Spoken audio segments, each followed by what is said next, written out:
Hello students, अपन पढ़ने वाले हैं अल्टरनेटिंग करंट के बारे में। अल्टरनेटिंग करंट को अपन शॉर्ट वे में समझेंगे कि किस तरीके से अल्टरनेटिंग करंट होती है और अल्टरनेटिंग करंट के क्या क्या फिनोमिनाज अपन पढ़ने वाले हैं। अपन इसके बारे में जानें कि करंट क्या होती है, वो अपन पढ़ चुके हैं पहले कि करंट जो होती है फ्लो ऑफ चार्ज, मतलब flow of charge in per unit time जो होती है वो करंट होती है। और करंट बेसिकली दो टाइप की होती है, पहली होती है डायरेक्ट करंट और दूसरी होती है अल्टरनेटिंग करंट। डायरेक्ट करंट क्या होती है कि अगर वैल्यू ऑफ करंट जो है वो टाइम के साथ साथ में चेंज ना हो तो उसको क्या बोलते हैं अपन, उसको अपन बोलते हैं डायरेक्ट करंट। क्या बोलते हैं? Direct current. और अगर वैल्यू ऑफ करंट जो है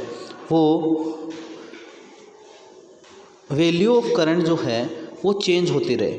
देखो, अल्टरनेटिंग करंट कुछ अलग अलग टाइप की हो सकती है, जैसे पहली ये स्क्वायर करंट है, दूसरी ट्रायंगुलर करंट है, तीसरी साइनोसॉइडल करंट है। साइनोसॉइडल करंट का मतलब साइन की तरीके की करंट। जनरली इसी करंट को अपन क्या बोलते हैं? इसी करंट को अपन बोलते हैं अल्टरनेटिंग करंट। अल्टरनेटिंग करंट क्या होती है उसके बारे में देखें। अल्टरनेटिंग करंट या एसी जिसको बोला जाता है, is a current which continuously changes its magnitude. उसका मैग्नीट्यूड मतलब वैल्यू भी लगातार चेंज होती रहती है, मतलब हर एक इंस्टेंट पे वैल्यू कुछ होती है, अलग अलग होती है। And periodically reverse direction.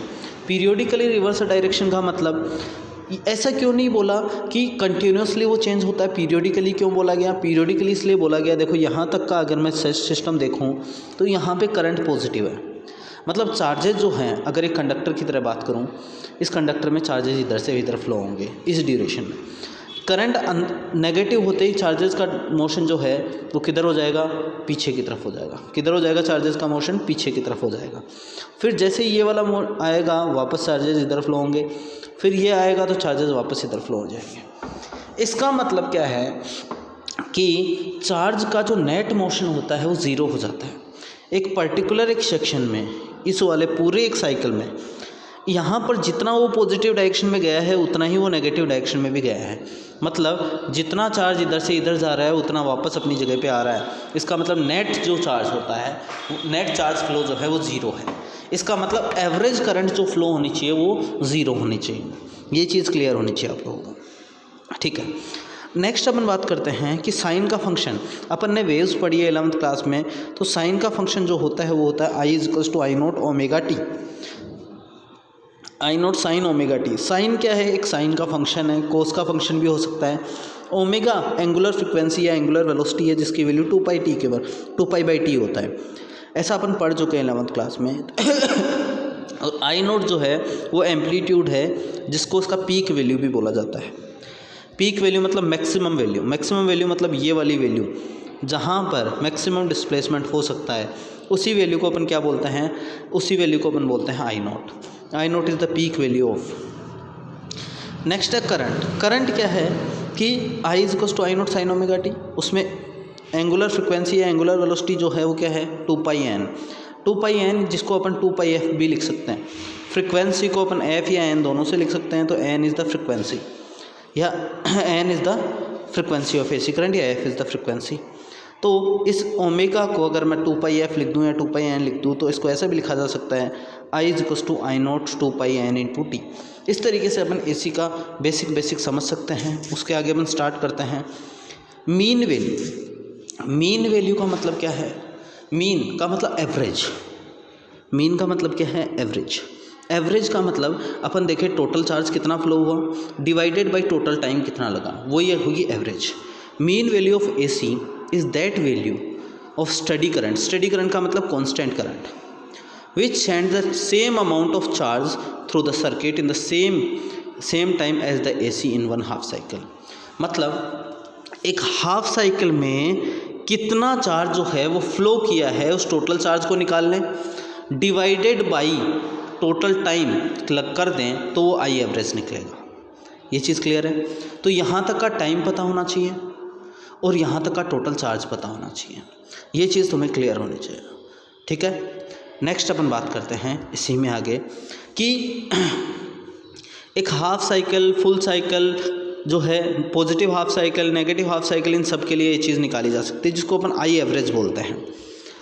ये देखो I average of half cycle, I average क्या होगा, ये इसकी वैल्यू आती है 2/पाई into I naught. I naught is the maximum value and 2/पाई इज़ द फैक्टर।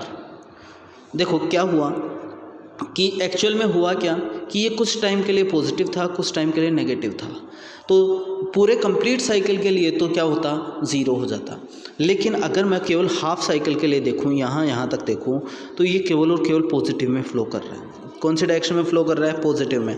लेकिन पॉजिटिव में भी इसकी वैल्यू कांस्टेंट नहीं है, ज़ीरो से बढ़ा, मैक्सिमम तक गया, मैक्सिमम जाने के बाद वापस आया।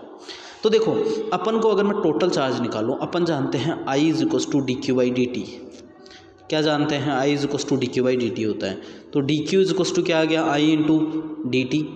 क्या आ जाएगा, तो Q दोनों तरफ इंटीग्रेट कर दें तो Q इज टू कितना आ गया, I dot D T. I क्या है, I not sign omega T D T. Integrate कर देंगे तो अपने पास टोटल चार्ज आ जाएगा, divided by T by two करेंगे तो अपना आंसर आ जाएगा। इस तरीके से अपन इस चीज़ को निकाल सकते हैं। ठीक है, 2/पाई का मतलब 2/3.14, इसकी वैल्यू लगभग आती है 0.637। तो ये आई नोट का 0.637 वैल्यू के बराबर होता है।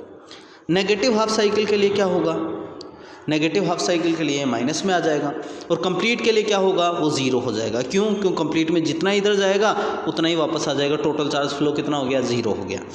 इस तरीके से अपन इस चीज़ को देख सकते हैं। नेक्स्ट देखें, एवरेज फॉर कंप्लीट साइकिल कितना हो जाता है, ज़ीरो हो जाता है। The average value of AC taken over complete cycle is zero. Next है root mean square value. Root mean square value क्या होती है, रूट मीन स्क्वायर या वर्चुअल वैल्यू ऑफ AC, जिसको अपन RMS वैल्यू भी बोलते हैं। ये क्या कहता है, इस चीज़ को पहले समझें। Root mean square of alternating current is defined as the value of steady current, steady का मतलब constant current, which produce same heating effect in a resistance in a certain time as produced by alternating current in the same resistance। ठीक है, मतलब क्या है कि अगर एक करंट स्टेडी करंट है, कांस्टेंट करंट है, वो अगर मैं कंप्लीट साइकिल के लिए फ्लो करवा दूं किसी सर्किट में, और अल्टरनेटिंग करंट भी एक कंप्लीट साइकिल के लिए रेजिस्टेंस में फ्लो करवा दूं, तो दोनों के दोनों क्या देंगी, सेम हीटिंग इफेक्ट देंगी। मतलब हीट इफेक्ट दोनों का सेम आएगा, ऐसा कहते हैं। This is the definition. ठीक है, RMS value of AC is also known as virtual value. इसकी वैल्यू आती है IRMS की I naught by root two, मतलब 0.707 I naught. This is the value of this. ठीक है, इतनी करंट फ्लो करवाएंगे तो अपना आंसर आ जाएगा। ये चीज़ क्लियर है। Root mean square value of alternating current is I naught by root two, that is 0.707 I naught the peak value का, या सेम VRMS कितना होगा, V naught by root two आ जाएगा। ये कोई दिक्कत नहीं है। अगर फॉर्म फैक्टर की बात करें, फॉर्म फैक्टर क्या कहते हैं, RMS value upon average value. RMS value क्या होती है, V naught by root two divided by 2 V naught upon pi. तो इसी को बोलते हैं अपन पाई अपॉन 2 रूट टू, कोई फॉर्म फैक्टर बोलते हैं। इनका रेशियो जो है उसको एक फैक्टर द्वारा रिप्रेजेंट किया जाता है। ये हमेशा कांस्टेंट रहता है, ये कभी भी चेंज नहीं होगा। ठीक, अगर अपन देखें करंट एलिमेंट्स 3 टाइप के हो सकते हैं। एक तो रेजिस्टेंस हो सकता है, दूसरा हो सकता है इंडक्टेंस हो सकता है, तीसरा हो सकता है कैपेसिटेंस। मतलब इंडक्टर का मतलब होता है कॉइल या सोलेनॉइड। रेजिस्टेंस का मतलब तो तुम लोग जानते हो, रेजिस्टेंस को R से रिप्रेजेंट करते हैं। इसका जो रेजिस्टेंस होता है उसको XL से रिप्रेजेंट करते हैं, और उसकी वैल्यू आती है ओमेगा R या ओमेगा L।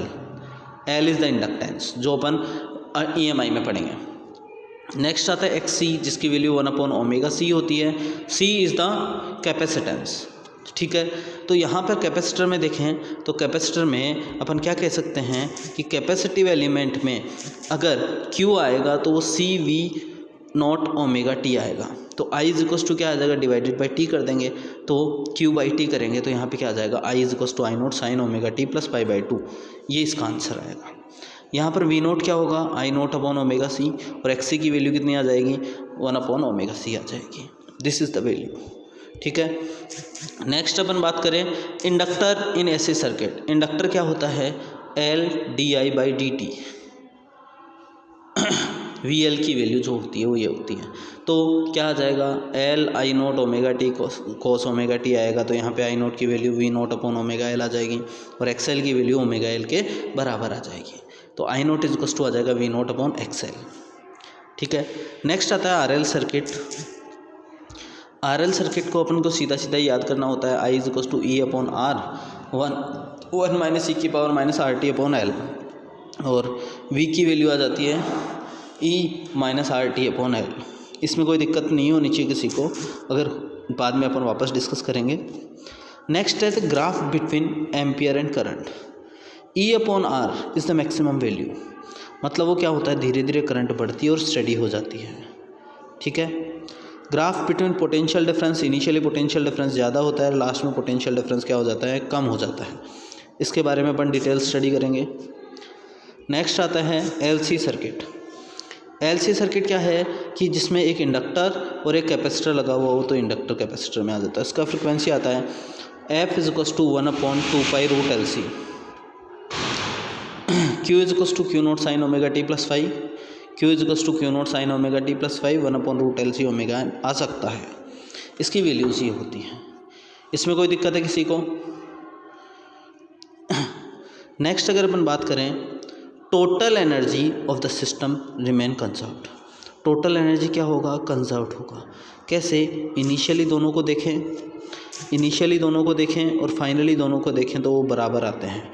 ये हमेशा कांस्टेंट होता है। एनर्जी हमेशा, इसमें इलेक्ट्रिकल एनर्जी होती है, इसमें मैग्नेटिक एनर्जी होती है। Electrical to magnetic, magnetic to electrical, ये कन्वर्जन चलता रहता है। इस कन्वर्जन में हीट लॉस ज़रूर हो सकता है, लेकिन अपन हाइपोथेटिकल सिचुएशन या आइडियल केस में देखें तो ये दोनों बराबर होते हैं। ये चीज़ क्लियर होनी चाहिए आपको। ठीक है, नेक्स्ट है सीरीज आरसी सर्किट। तो V जो आता है I into Z, Z is the inductance, Z is the inductance. Inductance Z क्या होगा, under root of R square plus X C का square, R square plus X C का square आता है। X C is equals to one by omega C. ये चीज़ clear होनी चाहिए तुम्हें। ठीक है, ये सीरीज LCR सर्किट जो है वो अपन नेक्स्ट लेक्चर में पढ़ेंगे। ठीक है, थैंक यू।